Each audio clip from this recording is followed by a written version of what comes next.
what is your 4th of July to me? And it talked about how black people coming out of slavery really didn't have anything to celebrate in terms of the 4th of July. And so this is it's important. 150 everything to celebrate. 150 some years later, the speech is still accurate. It's very accurate in terms of what it's saying, and we need to pay attention. Let me encourage you.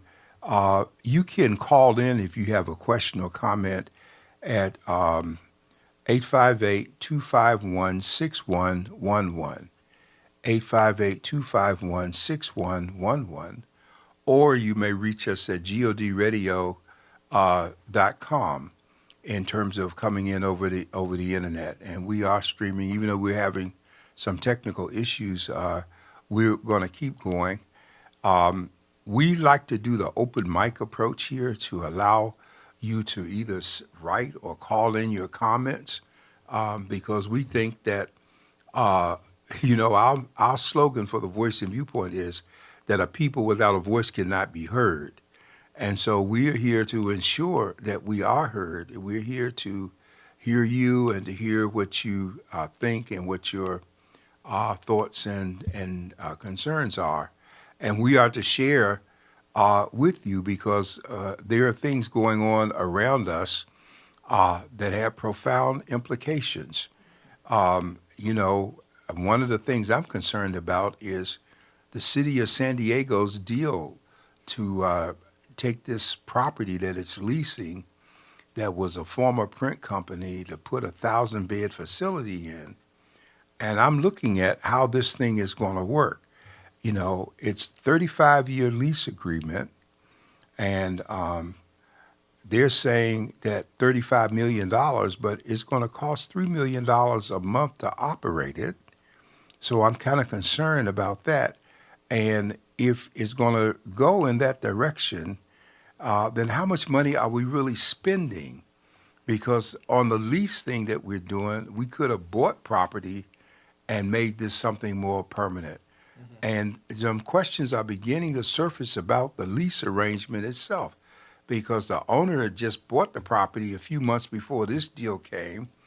And since the negotiations have started with the city for the lease, he's gone out and borrowed $2 or $3 million. And I don't know any place that you can borrow money on an anticipated contract as opposed to having the contract in your hands. And so, housing is a big need, and wherever there's a big need, there's a big potential for corruption. And we saw some problems that came up when we dealt with 101 Ash Street. Corruption. And I think we're headed in that direction again. And so we need to pay attention. We got a new fire chief. We got a new chief of police. Well, I want to actually go back to just the whole property deal. Now, I know property is hard to find, but does this deal make sense on any level? Because the building is not ready. It's just wide open. It's a covering, but it's not ready. And then they're going to have to staff and everything else, so they're going to have to fund that too. So about $18 million is supposed to be what it costs to ready the building for occupancy. Mm-hmm. That's an additional $18 million. Yeah. So $18 million, but then there's the maintenance. Now, is the contract that they're getting ready to sign going to make sure that the building is going to stay maintenance and everything's going to start running, or is that a part of the lease that they have to do that? Well, the initial reports I hear is that it's going to cost, the operating cost is going to be $3 million a month. Okay. And so that's social services, I guess, and everything else that's going in there. It's supposed to be a place with wraparound services for folks, but $3 million is a lot of money. Mm-hmm. And we're trying to crunch some numbers and see what does that average out to per bed. Well, if we got 1,000 beds, is it $300 a person or what? I don't know. Well, if it's $3 million a month, that's $36 million a year. Right. And then you have what you say, $35 million for the lease. Right. Per year. So let's add that together. And then you said it's going to be $18 million to renovate. That's what I understand. So if we got $18 million to renovate, Okay. So basically, right now, nope, I did something wrong. You said that it was $3 million a month, right? right? Okay, Operating for expense, operating expenses. Okay, so that's 36 million. So then you said that they're going to rent for 35 million, right? 35 million, yes. Okay, and then they're going to do what there was one 18 18 million. million Okay, to get the place ready for occupancy. okay. So right there, right off the bat, if we have no other information, we know that they're going to spend $89 million in the first year. Right. You know what I'm saying? Now, if we then subtract the 18 million that they're going to spend this to get it ready, that means that every year they're going to spend a minimum of $71 million to keep that facility open. And then you said 71, and that's multiplied by what, a 35-year lease? Yeah. Okay, we're not even doing the inflation. Uh, oh, it gets so high that it started doing numbers. You know what I'm saying? But basically, it is extraordinary. It's into the billion. Right. You know, if I'm doing calculations right, it's like It makes the owner 2.4. a very rich Yeah. person. So my question would be, the question is why? Out of everything that we have going on, is there no property at this point that is available? You know what I'm saying? Even if it's not built on. Give me $18 million, I could build you the same facility, but better. Well, let me throw another curveball at you. You know, there's a process called eminent domain that allows the government to take property when the compelling interest in the property exceeds the interest of the owner and allows the government to offer a fair market value price. And so, yeah, there are a whole bunch of options out here for this. But, you know, we don't see any people of color making these kind of money deals Yeah. that are going on. Well, And so I think we should be, I think there should be some more serious exploration that we shouldn't just get so caught up in this because of we can't use Golden Hall anymore and we got all of these other issues, but we're skating around the main issue in terms of homelessness. The numbers were up. What's driving numbers up is landlords yeah. and the greed of landlords. The people who were caught up in the flood situation, one of the interviews last week, a person said, okay, we have enough money to rent a place. The problem we have, and we're working, we have jobs and employment. The problem is the landlords have doubled the amount of money they want for security deposits. Yeah. And so it's that kind of stuff, and plus higher rents that are driving people into homelessness because they have to choose between food, between health, between child care. They got to choose between all these things to try to maintain shelter, dealing with the greed of landlords. Yeah. And I just wanted to say, you had asked how much is it right now based on the figures that we did. That means that they're going to spend $89,000 per bed. And I just would say that $89,000 per bed, and I'm just going to say, and if we did that based on rent, right, and we said $89,000 divided by, let's just say, a studio, Okay. in a non wonderful area per se. Let's just say they got it for what, 1,500? Can we say that, or is it 1,750? 1750 probably. Okay, so if you divide it by that number by 1,750, you know, that means that basically you got 50 months paid.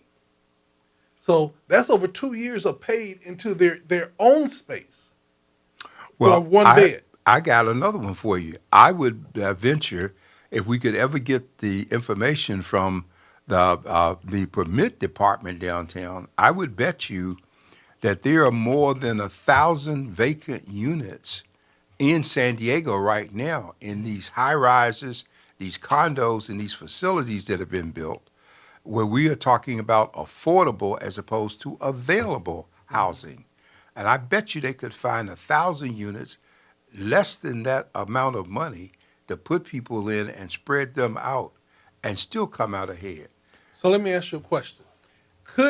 Is it legal, do we have to pass a bill that says any unit that stays vacant longer than a year it's been put in quote unquote eminent domain, thus becomes a low income property, and we put people in those properties.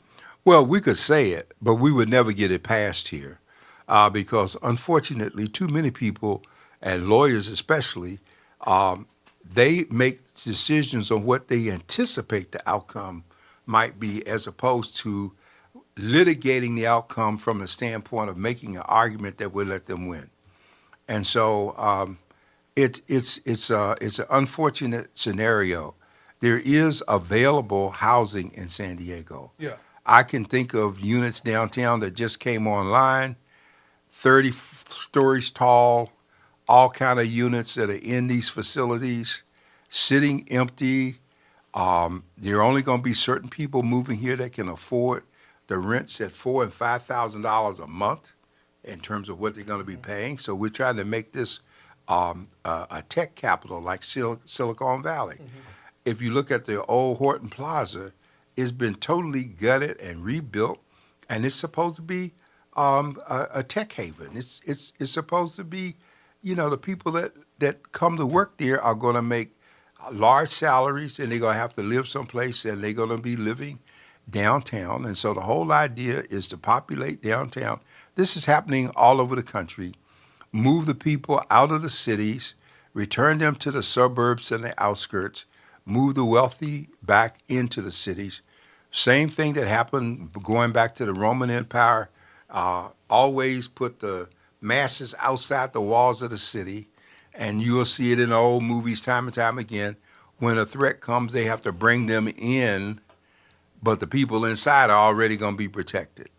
Well, if they're gonna do this mass exodus again and put all the black people out in La Jolla, let me know. I'll take one of the views.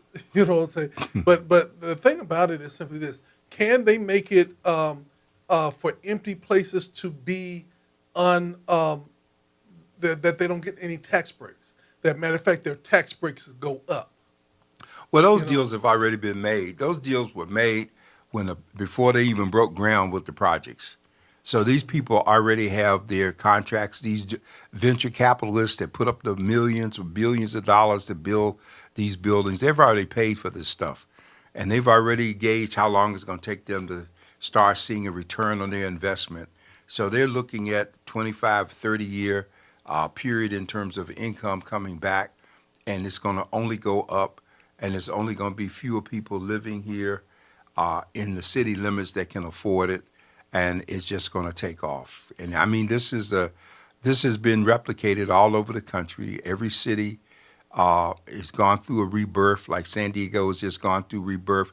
Washington, D.C. went through a total rebirth, and 10 square miles, and most of the people, many of the people ended up in Prince George's County moving out because they could no longer afford to live there. We saw people being encouraged to move to Temecula and Menifee, and they could buy properties. Now the prices are going up at those places as more people are coming, and the cost of living is spreading to keep up with the exodus.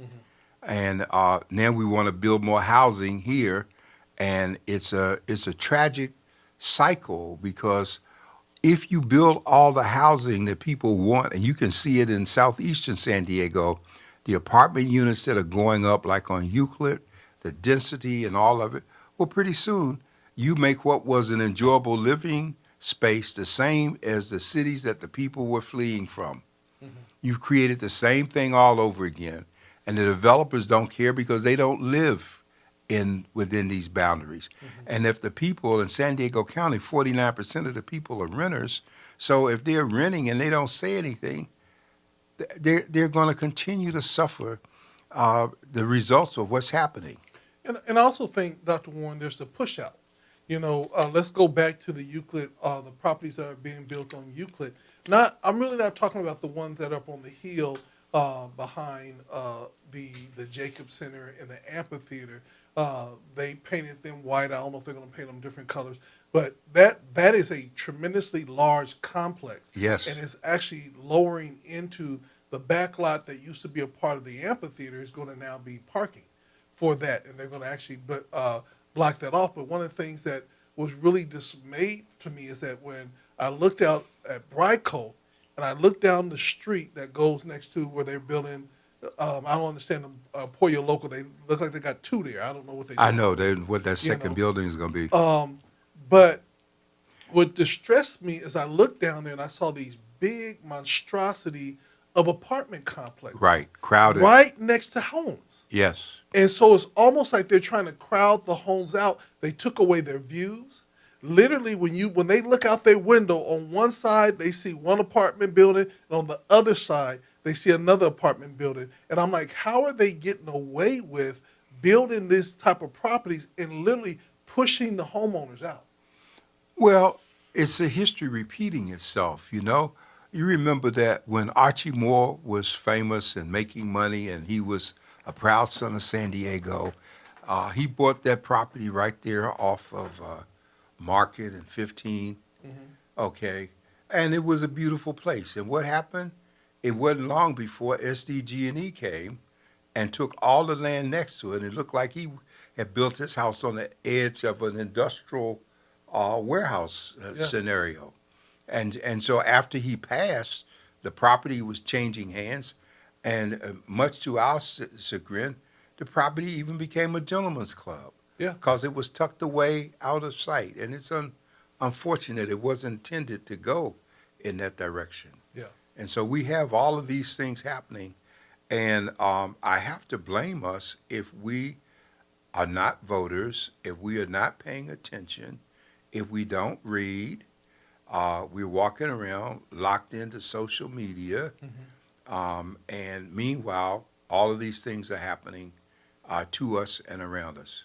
Yeah, and I think that is going to be the great demise of even the beautiful communities. A lot of times, people are saying we need homes, and even up here in Claremont, they're literally tearing down businesses and building multi-level apartment complexes. And when I say that they're building them deep, they're building them dense, and if the infrastructure that they have right now cannot hold the traffic, and they're not widening the streets, they're not making anything else work, how is it going to impact? Everywhere you go in San Diego will be a gridlock. And Well- this whole thing about we want it to be a bike city and everything else of that nature, you know, The units they're building in 200 and 300 unit elements at this point. And they are making it big. You know, if you, I remember if you 15, if you went up about Mira Mesa, when they first started building those, they built like a 300 unit event. Now, if you go over on El Cajon Boulevard, near 65th and El Cajon, they got this big complex, about 300 units that they built. And if you go out to La Mesa, to Alvarado, which is now UC San Diego Hospital, they had already built one large unit there, probably 150 units. They got another one there being built right across the driveway, so that's two. If you go into Lemon Grove and you go straight down El Cajon until you get to Spring Street, they got a complex that goes from El Cajon all the way back past University, and it's the same scenario. It's replicated. And so the little cities want it because the additional people represent revenue, a revenue source. So they're going to let people build out as much as they want to. They just put condos on Broadway in Lemon Grove, big unit that's there. So we got all of this taking place, and you know, when you come off of 94, you got that unit in Lemon Grove, that big unit right in front of you that they put there. So all of this is ongoing, and people are not saying anything. I guess when they hold these planning meetings, the folks most affected are not there. yeah. And so that makes the matter worse. And there has no rhyme or reason for the environment. It has no rhyme or reason on texture, colors, or anything else of that nature. It's being very uniquely just thrown together. And as a community, especially in southeastern San Diego, we need to start talking about these colors because they got all types of different colors. You look down there, you be like, what in the world is going on? And who got the paintbrush and this is acting up? Yes. So here's the thing I want to ask. A couple of things before we get off of this. The infrastructure. If you had traffic backed up where there were two lanes, and now you don't put these big center mediums in, and you've narrowed the street, and you've added bike lanes, how then are they expecting people to travel through these areas without just gridlock every day? Well, they don't expect them to, and they want you to go to the trolley and to the buses, if not the bikes. And the whole idea is to reduce automobile traffic. And you see it every place. You see it on streets like a stream view where they put the circles in the middle that break down the traffic. Okay, you see it the turnabouts. You see it on Florida Avenue off of University as you go in toward Balboa Hospital, where it used to be a straight shot. They got a bike lane that's there, and then they got one of those circles that you got to yield and go around. You see it on University. You see it on El Cajon.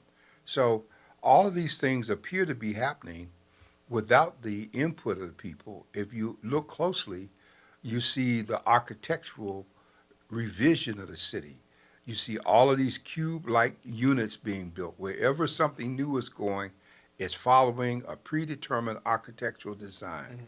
Both the color is predetermined, the size of the unit, that box scenario, whether it's a Starbucks or a McDonald's, it doesn't matter what it is, it's following the same structure.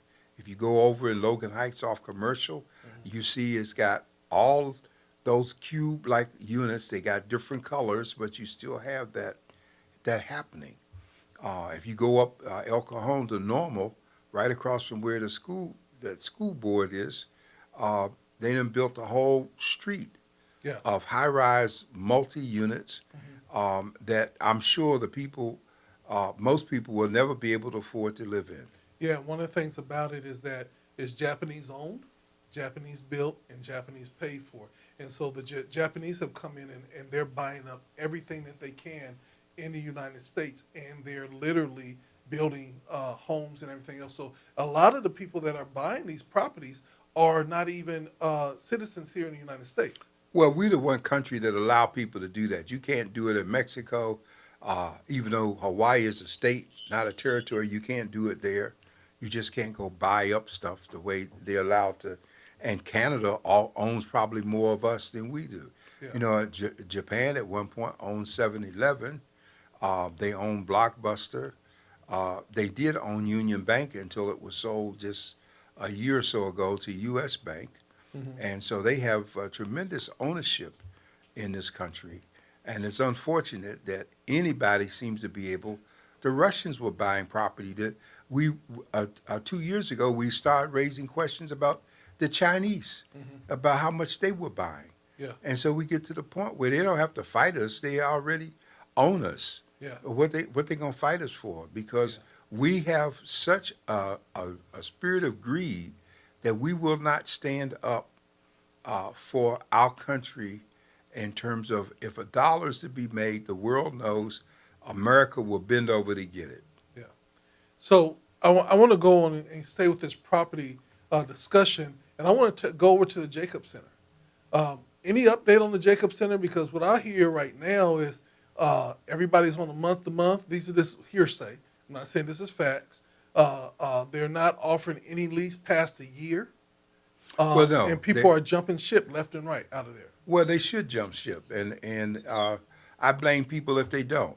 They are only offering a year's lease, and it's been bought by San Ysidro Health. There is great hope that they will put an urgent care facility on the ground floor because we don't have one. Even though we have Live Well, we don't have urgent care, and we need an urgent care. That was a discussion today when UC San Diego Health held a community meeting in terms of inclusion and diversity and how their services should be rendered.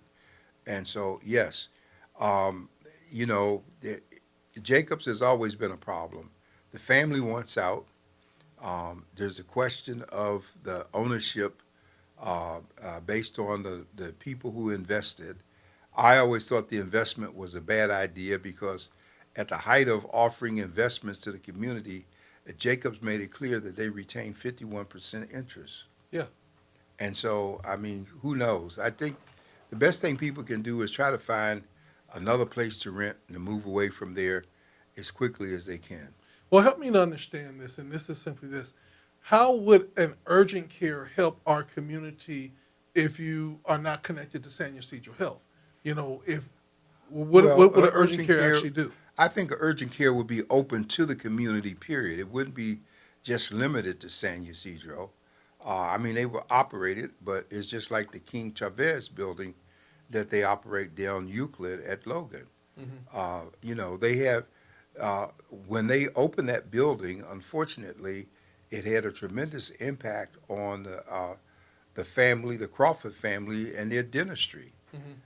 Because they went and put like 12 or 15 dentists in there that were cheaper than the family-owned business that was across the street. Yeah. That had been so important. So I believe that that there will be an effort to make them make the urgent care available, because the discussion, as I heard today, was when something happens after 5 o'clock, families are in crisis. If you can't get Uber, you don't have transportation, you can't get bus, you got to take a child to urgent care, you got to travel to get the one. Yeah. And San Diego is not friendly if you don't have a car. Exactly. Now let me ask you this, because I'm still back on the property thing. The YWCA that has been laid in ruins on Logan Avenue for over 10 years, you know, just sitting there right after where they used the Dr. J's or whatever it was right there at the dip, you know, Right. where the ladies were killed back in the day. Right. Okay, that YWCA has been inoperable for years, and there's tons of property right there. My question is the property uninhabitable? It can't be built on? And why are we not using that property because it's wide open? Well, I think the property is a question, again, of who owns the property. And many people who own property like that, they're not anxious to sell it. There again is the issue I just raised called eminent domain, where if you have property and the government determines that it has a compelling interest and need for it, it can start proceedings to take the property and pay you based on some kind of court sale agreement on what would be a fair market value. Yeah. So I don't think anyone has really pushed yet. They renamed those Bay Terrace. They renamed it. They renovated. I think HUD had a pattern where they come in after so many years and just gut and redo. They just finished doing that to those properties over there. But I don't see any effort. And who knows? It could have been already bought or sold. One could go to a title company, take the address, if you really want to know, and ask the title company to pull up a profile, and the profile will tell you whether or not the property has been sold. Because many times stuff has been sold, but it's just sitting while they still try to put the financial package together for it. So what do you think is ultimately going to happen with the Brico building? Well, Brico's already been sold. It was sold to Second Chance Group, and they're going to make it one of their programs. I think they bought it for $3 million. They had cash. I was making inquiry into trying to get that building for our African American cultural museum that I wanted us to have, and putting together private funding for it. But Jacob sold it immediately. The first people in the door that wrote a check, they gave it to him. They didn't care about anything else. But Second Chance is on Imperial, so you're saying they're going to have 2 locations? Well, there's a second group that's has a title, but I don't think it's connected to the group that's on Imperial. Okay. Okay, so I think it's a whole separate entity, but the property has already been sold. Okay. And it was sold about 1.5 years, 2 years ago. So they took that big hit because they got flooded out and things were just rolling down the river. Oh, they did? Yeah. Did they get? Oh yeah, everything they were flooded all the way up. They Oh, took a okay. big hit. Yeah, okay, because that's right. That stream that came down. Yeah. Yeah, so, but that's their problem. It's commercial. It's nothing. It's not the city's problem. And, you know, the system says if you buy knowing, that's like buying a house sitting on a cliff. Yeah. If you like the view, but when the soil takes the house, that's your problem because you made the decision. Well, my last question on property, you know, 'cause I think these are properties that people have to ask questions about because they've been sitting dormant for so long. Imperial in Woodman. There is the property that used to be the mosque. It used to be Rainbow Coalition, right there on the corner of Woodman and Imperial. What is ultimately going to happen to that property? Is it going to be torn down, rebuilt, or is it going to be condos? What is going to happen there? Well, so far, my brother's keeper seems to have acquired that building. That property 25 years ago belonged to Triple Crown. Yes. They rented it, okay? And the owner was a Vietnamese guy out of LA. And he did a very interesting little trick with the property. He kept leasing it to African American nonprofit groups, giving them the impression he was going to sell it to them. They would lease it for 2 or 3 years, and so they would start cleaning up and renovating and making ready like they were going to buy. Then he pulled a plug and started the process all over again. And usually, whatever they had put up as a security deposit was forfeited because very few of our folks knew how to read the small print and put a provision that would give them their money back if the deal didn't go through. Yeah. And so evidently my brother's keeper has their name all over the building. They tore down a part of it that was back up against that retaining wall because there were offices up there initially. Yeah. And there was years of money and time spent by the Muslim community cleaning out that place. I guess they renovated inside, wired or whatever, but they seem to have it because they came under fire with the trailers that they had on the property. So they had to get the trailers off. And then at the same time, they got contracts during the pandemic to do the feeding. And so they had refrigerated trailers there in terms of food and all of that. So I'm not quite sure, but looks like they have a lease. And the lease is probably with their security company. Okay. Yeah, because their security company, RBW Security, seems to be the entity that's the moneymaker. Yeah, and I think that as we go around and look at our city, I think that there's a lot of options for homeless shelters. There's a lot of options that we could look like. I'm even curious of doing the look through at school districts and in the schools that are not basically available or are not open because there's not enough students in those areas. I think that we have to look at everything before we get into deals that are going to for 35 years. My question is who signs a 35-year contract unless they're going to rent it to you for $1 a year, and you doing that because you want to make sure it stays that way? Well, let's take first things first. 40-some years ago, when I was on the Board of Education in D.C., we went through the experience that you're talking about, where you had a program to build schools. It took 5 to 10 years to get the building done, and by the time the building was done, the kids were gone, and there wasn't a whole new group of kids. So you had a new building, and what they did with the old buildings, I remember one such building in D.C. was called Shaw Junior High School.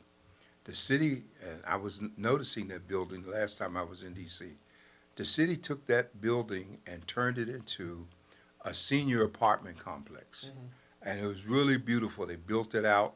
They put all kinds of rooms and apartments in there, and they made use of it. I don't think we've reached that point yet. And you know more about this than I do from the school system. Did they not buy the old Cubit property in Kearney Mesa? Well, that's what I understand is that they bought the old Jack in the Box headquarters. Jack in the Box. Okay, and yes. the Jack in the Box headquarters, when you walk in there, you still see the Jack in the Box, and they haven't totally renovated. I don't know where that is at this point because that's been 3-4 years, and they said they had to retrofit and do certain things, but I don't know if they still own the property or not because it still has Jack in the Box on the outside. And my whole thing is the first thing that you do is you remove everything that says Jack in the Box, even if you're not in it yet. No, because I would imagine that Jack in the Box, when they sold it, they probably put a provision in the sale that the name couldn't be moved until actual renovation and construction took place. Yeah. So they could still get the advertisement, the footage, and get it free as opposed to paying for it. Yeah. So we just don't pay enough attention to property and capital improvements, and we got a crisis in terms of shelters. Let us not forget that a lot of people on the streets do not want to move into shelters. And we saw that down near Euclid and Market, that there were people there that were unsheltered who insisted that they wanted to remain unsheltered. Yeah. And so that's the issue too. So, Yeah. but most of us are so busy trying to survive with the food prices up, the lack of grocery stores in our community, and all of these issues that are going on, that we just don't have the time to sit around and pontificate the changes. And I always remind the community that that is a factor that's been put in place by design. That if you can be kept busy enough trying to survive, you will not interfere with the changing of the guard and the renovation and the things that those in power have in mind for the very place in which you live and breathe. Well, let me ask you this question. I'm going back to property because I've noticed that on the big housing complex that they built right off the 94 freeway in Euclid, there were supposed to be businesses underneath those apartment complexes. I've driven by there, and I haven't seen any businesses there. Have you Well, seen? the businesses might not have gone in there yet. They might be having difficulty leasing it, but the business space is there. One such thing is Felix Barbecue. He comes in on the weekends from North County and sits up, puts a banner out, and does the barbecue in the space that I guess he's kind of leasing part of it until he gets ready to open a restaurant. But supposedly he's going to open one there. Remember, part of the way that traffic scenario was dealt with when we talked about environmental impact and how traffic would back up on Euclid, they put the stoplights there. They changed the exit and put lights there, and the lights regulate the flow of traffic. But if you look behind those buildings that are right on Euclid, they got tremendous density going back. I mean, this place is just built out like if your neighbor sneezes, you probably gonna hear it. Well, and not only that, they're building them and they're ugly. Oh yeah. They're ugly. They look very cheap, and it looks like tenements, And that's the thing that I'm saying, that we can't be so desperate for housing in our area that there's no architectural beautiness or appeal for the houses where they're just like an A-frame being put up, and again, you're right up on top of each other. Well, but all those plans, Dr. Thompson, are brought to the Planning Commission. They're brought to the community. Again, 9.5 out of 10 people will not go to one of those meetings and sit through it, look at the architectural rendering, make a complaint. Those people come in, they've done it all over. They did it up north in Encinitas and various communities. They'll come in and find some people that they can bribe in some way that will stand up for them, because they always come with the thing about these are going to be jobs. But you forget what's going to happen when the jobs are completed. Then where are you going to go, and what's the impact? And my question is, and where is the money that these developers are supposed to be putting into the community to build in the community? I don't know where it goes. I don't see it. And those are the questions I'm always asking, because if we got all this development going on, but the streets are still raggedy, we got all these developments going on, and at not one point that we say, look, not a their development get put up unless we get another grocery store and a sit-down restaurant. Well, you can't mandate that, okay? And the way this was done, when you look at East Lake, when you look at the explosion that was done here in the 90s, you had Melrose, you had a tax payment that was put there that required the developers to contribute so much toward the schools and the infrastructure, the streets, and all of that. So they weren't getting away with just throwing stuff up. But we still have a bigger problem. We're allowing all this building at the same time that we have a water issue.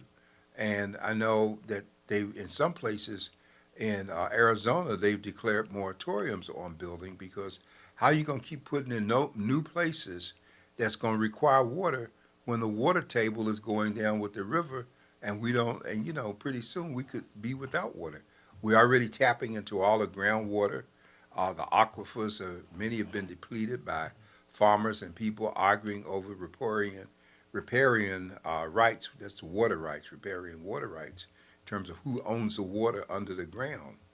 And so we are no longer electing people who are concerned about these issues, and we don't allow them to have the kind of income or support that allows them to zero in on these issues while they're not worrying about how they're going to get elected the next time around. Yeah. So the Senate is still 4 years, and the Assembly is 2 years, and every 2 years there's a fight.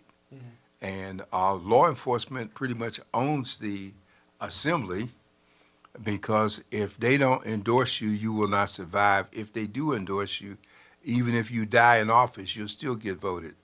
And so these are real facts of life that surround us, and it's just more. What we've done with this program is we share with you, there's more going on than Donald Trump. Yeah. There's more going on than the chairman of the Board of Supervisors speaking ill about people. There's more going on than the Leon Williams Human Relations Commission objecting to a pastor being there because he quotes the scripture in response to questions. All right, so we have all of these things happening in the cities around us, and we're not paying attention because most of us don't have time to pay attention to these issues. And I keep trying to point them out. I find them where I can. I write about them. I encourage you to read and to be informed. But we can't make people pay attention. Yeah, and I think that one of the things that we have to do is that, we're actually now being forced to pay attention. If you live in a city, it's going to impact you. Like I felt for quite a long time that where I lived, that I was free from the homelessness crisis. You know what I'm saying? Because where I live, you have to drive up to get there. And I'm like saying, okay, we good, at the base of the hill. Because, where I live, I think of it like the Oakland Hills, right? Same way with Oakland Hills reminds me of Oak Park. You got to go up there to get up in there, right? But when you come down to the base, that's where you see maybe the poverty, the homelessness, and everything else. Well, the homeless people have decided that our unsheltered community members have decided that they're not going to stay at the foot of nobody's hill anymore. They are literally coming up the hill and literally setting shop. And the other day, they decided that they wanted our trash cans. So they quite calmly, early morning, came over and got my $230, I think it's $230 to replace trash can, and pulled it over to their encampment.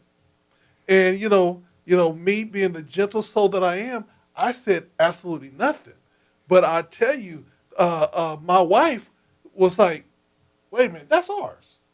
And she had to go back over there and retrieve every bit of them and basically let people know, look, this ain't going to happen this way. Y'all could do, but y'all not going to come over here and just start doing crazy stuff. And what was the reaction? Oh, yes, ma'am. I always tell people, don't let the smooth taste fool you. Dr. Michelle grew up in the neighborhood, so she's not afraid to say what she got to say in those type of things. But the thing about it is that they are a part of our unsheltered community. And like I tell them all the time, I said, you don't have to steal, you don't have to do this. If there's something that you see or whatever, talk to me about it. Because some of the time, it's just like, there's a guy who comes through everybody's trash can. I told him, I said, look, dude, respectfully, don't go through my trash can no more. You know what I'm saying? If you want some bottles, look, I got bottles. Don't go through my trash can no more. So I see he avoids it most of the time, my trash can, because, had to give him that real serious look. I'm not playing with you.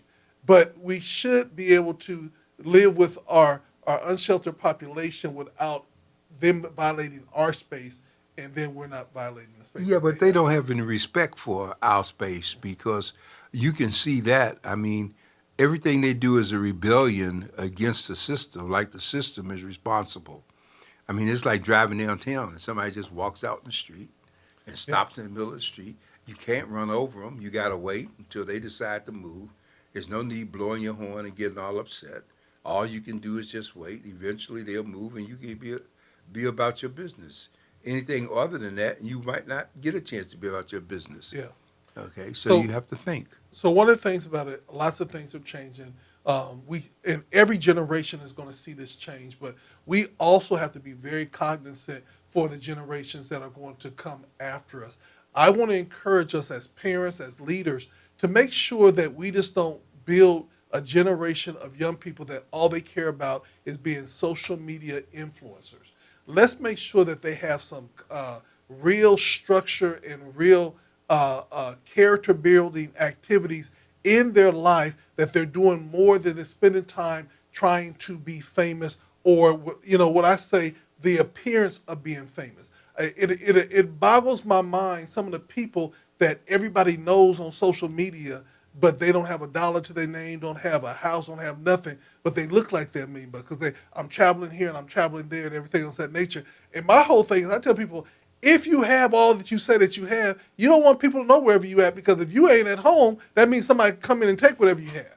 You know what I'm saying? So I tell people, post afterwards, because while you post it on, people going to come up eventually, find out where you live and start helping themselves while you out there big shot.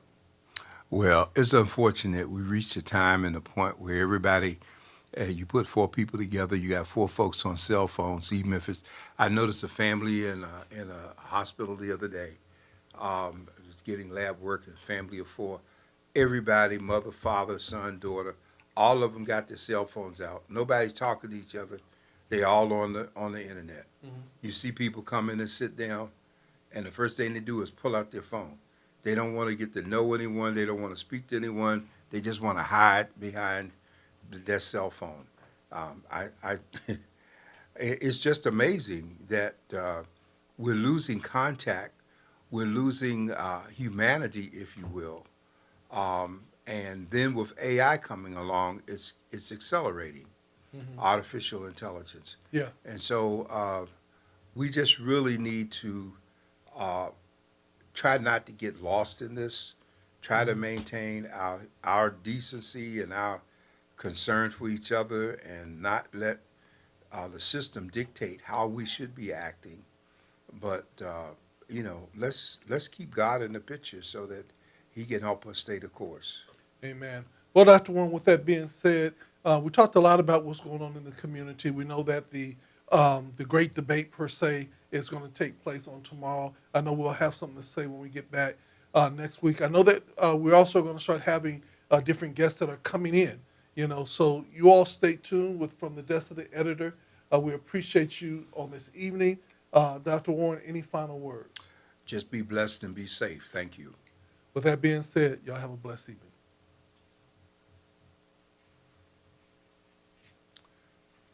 I don't know if any